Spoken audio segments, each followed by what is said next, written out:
Hey guys, welcome back for another video. We're going to be breaking down our semifinal round of the playoffs we have coming up for the 24-25 college football playoffs. We're going to go over these two games, try to predict the outcome, who's going to win, who's going to lose, what the final score will be. We'll also touch on the best bets, the money lines, the spreads, the over-unders. Make sure to hit that like button. Make sure to subscribe to the channel. If you have any comments, agree, disagree, drop it below and I will respond. This is it, guys. This is the second to last week of the college football season. This is the semifinals. This is the Cotton Bowl, the Orange Bowl. Whoever wins these two games is going to be playing in the national championship in 1.5 weeks. There's a lot riding on this.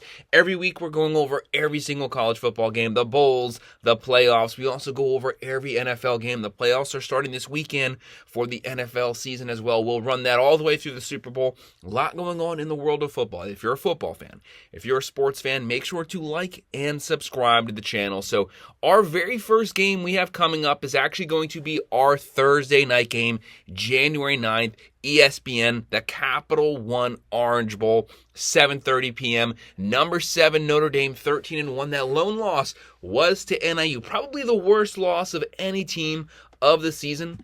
But it just shows you the coaching job that Marcus Freeman has done. He's completely gotten this team to rebound, refocus, got them back on track. The largest scoring percentage of all of the college football teams, the largest margin of victory. They were dominating throughout the whole season, just curb stomping every single team. Once the playoffs have started, they've maintained that momentum, coming off of a beatdown of the Georgia Bulldogs. Yes, it was a beatdown of the Georgia Bulldogs. They dominated that game on both lines of scrimmage. They were the more physical team. They were the deeper team. They'll be playing number 6 Penn State, 13-2. They lost the Big Ten championship, but they made it very competitive with the Oregon Ducks. Solid win this past weekend. They are rolling right now on both sides of the ball. Offense, defense. Props to James Franklin's team here. Franklin has this team playing Penn State football. That's what makes this game so interesting, is actually both teams want to play the same style of football. Ground and pound, running football with elite top 10 defense stats right now. They want to dominate at the line of scrimmage. Both teams want to be the more physical team. They want to win it in the trenches. It is strength on strength. It is elite top 10 defense on elite top 10 defense. Two teams running the ball. Who's going to win? Who's going to dominate at the point of attack? Right now, Notre Dame, 58.8% chance to win this game. They are 1.5-point favorites. A lot of people saw that Georgia game. We did pick them to beat Georgia. We did pick them to own the line of scrimmage. That's exactly what happened. No surprises to us there. The biggest question mark is what's going to be the status of star running back Jeremiah Love. As of right now, he's very limited in practice, but they are saying that things are lining up for him to be playing. But this game's tomorrow. If he's not playing, I would not blame them for not saying that as of right now. But if he doesn't play, that is a big loss. But as of right now, he's supposed to be suiting up. They need their running back number 1 because they want to run the ball. They want to be the more physical team. They want to ground and pound over 4 quarters, wear you down, keep the game close first half, dominate the second half at the line of scrimmage, and run the score up you second half once your defense starts to wear down. Right now, Notre Dame, 1.5-point favorite, over-unders 44.5. They're going to be led by Riley Leonard. We know the coaching staff, Freeman, Denbrock, Golden, this team is extremely talented. For Riley Leonard, I've been very critical of his passing ability since he was the Duke quarterback. Not an accurate passer of the ball, but what he can do, just play to his strengths. He's a mobile quarterback. Use his legs. I said last week, if he runs for 80 yards, they beat the Georgia Bulldogs. He ran for exactly 80 yards, and they beat the Georgia Bulldogs. So he has to do the same thing this week. I'd say probably 65 to 70 yards on the ground. If he can maintain that, he'll be able to throw just enough to get some first downs, and they will be able to win. He's closing out on 2,400 yards, 18 touchdowns, 6 picks. Adding to that, he also has 15 rushing touchdowns, which is a Notre Dame record from the quarterback position.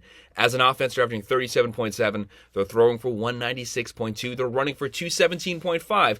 But it's that defense. Their defense right now, number 3 in the entire country, giving up 13.6 points per game. They get after it. Great secondary. They're only giving up 187 passing yards.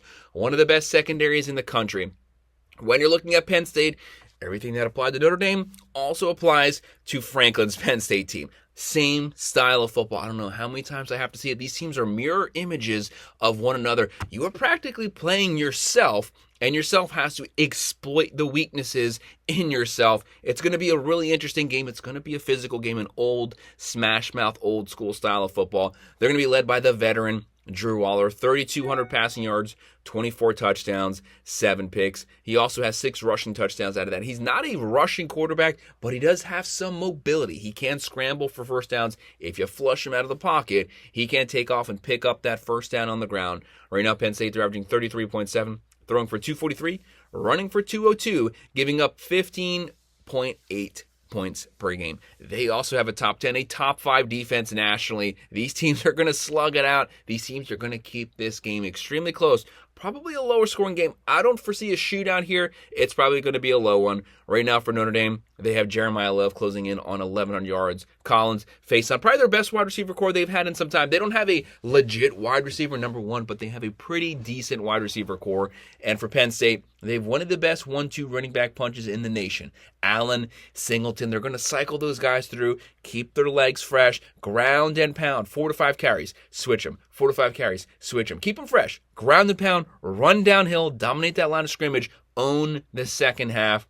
But the X factor is going to be Tyler Warren. No one can guard this guy. He showed the USC game he can single-handedly dismantle you.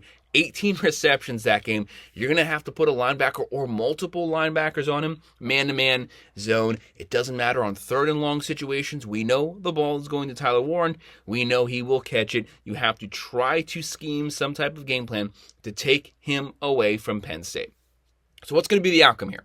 We have Penn State pulling off the game, winning it 24-20. So we're going with the upset here, but this game scares me because it's going to be a close one. Either team can win. If Notre Dame wins it, I would in no way be surprised. And then moving on to our next game, we're going to have the Goodyear Cotton Bowl, which is going to be the next day, Friday, January 10th, 7:30 p.m. on ESPN. We're going to have number 8 Ohio State Buckeyes, 12-2, probably the hottest team in all of college football right now. If you had to pick a team you would not want to play this week, it would be the Buckeyes. Yes, they lost to Michigan that last game of the regular season, but it showed them some things that they needed to work on. Namely, not completely focusing on the ground game, but using that deep wide receiver core you have, throwing the ball up to your playmakers. They came out, curb stomped the Tennessee Volunteers, and then they came out and curb stomped the unanimous number 1 team, the Oregon Ducks, who they previously lost to this season. They are hot right now. They are scoring a lot of points, and their defense is making a statement at the line of scrimmage. They'll be playing number 5, the Texas Longhorns, 13-2. They're coming off of a win versus Clemson first round, and they're coming off of a win versus Arizona State. Very, very close game, double overtime win versus Arizona State. I said last week, I'm picking Texas not to cover and for Arizona State to cover. Arizona State very physical at the line of scrimmage. They're going to keep this game close. They will own the second half, but they will lose a close one. That is exactly what happened. Some people were picking Texas to come out and just obliterate Arizona State because it was the SEC versus the Big 12. That doesn't matter in the game. No one cares what conference you're from. It all comes down to matchups and scheme, that team specifically versus that team specifically and how they match up. But hey, props to Texas, props to Sarkisian, but that game did raise some question marks, show some red flags here, namely consistent running the ball and their defense controlling the game. Texas all season has gotten out to early leads, and then they disappear for 2 quarters, and they don't show back up again till the second half of the fourth quarter. They will not be able to play that style of ball versus the Ohio State Buckeyes. They are too hot right now. They can score too many points multiple ways. If they get a lead, they have to keep their foot on the gas, put your foot on their throat. You got to maintain it. You have to win. The national championship is right around the corner. Right now, Texas, 50.6% chance to win this game from the fans, but it's the Buckeyes who actually come in 6-point Vegas favorites. That's a pretty big spread here. The over-under is 53.5. A lot of pressure on Ryan Day this season. They signed a $20 million NIL class here. A lot of players came back from last year's team. The number 3 defense last year, they had 8 starters come back. They added to that through the portal. They finished this season. As of right now, they have the number 1 defense in all of college football. As good as their offense is, it is their defense that is the difference maker here. They generate havoc back there. They create turnovers. They keep the game within striking distance. Ryan Day Knowles, Chip Kelly, elite coaching staff. Right now, they're going to be led by Will Howard. 3,500 yards, 32 passing touchdowns, 9 picks. He also has 7 rushing touchdowns out of that. He's not a running quarterback, but everyone knows Will Howard is a mobile quarterback. There will be some quarterback design runs. He will take off. Texas, great defense, great defensive line. Can they bottle him up, keep him in the pocket, force him into third longs? But if he gets flushed out, he can take off. He can scramble for that first down. And obviously the Buckeyes are averaging 36.4. Throwing for 268.8, running for 169.1, but it's that defense giving up 12.1 points a game. That is elite. They are loaded on the defensive line. They are loaded on the linebackers. They are going to take a run game away from you. You have to be able to compete with them vertically passing down the field. But obviously, to pass, you need your offensive line to buy you some time as the quarterback. Right now, they only give up 175 passing yards per game. That's elite. Great secondary. And their defensive line and linebacker core only giving up 92.2 on the ground. They shut down the run. They shut down the pass. You have to try to scheme some type of weakness here. You basically have to look for a matchup that you specifically like, and you got to hone in on focus that the whole game. For Sarkisian's team, they're going to be going with Quinn Ewers. 3,200 yards, 29 touchdowns, 11 picks. He's the veteran quarterback. He's going to have the game of his life here. Think the Alabama game from last season. Come out dropping bombs from the jump. You have to be aggressive. You have to take this game from the Buckeyes. You want to dictate the pace of this matchup. Don't let the Buckeyes dictate the pace of the game.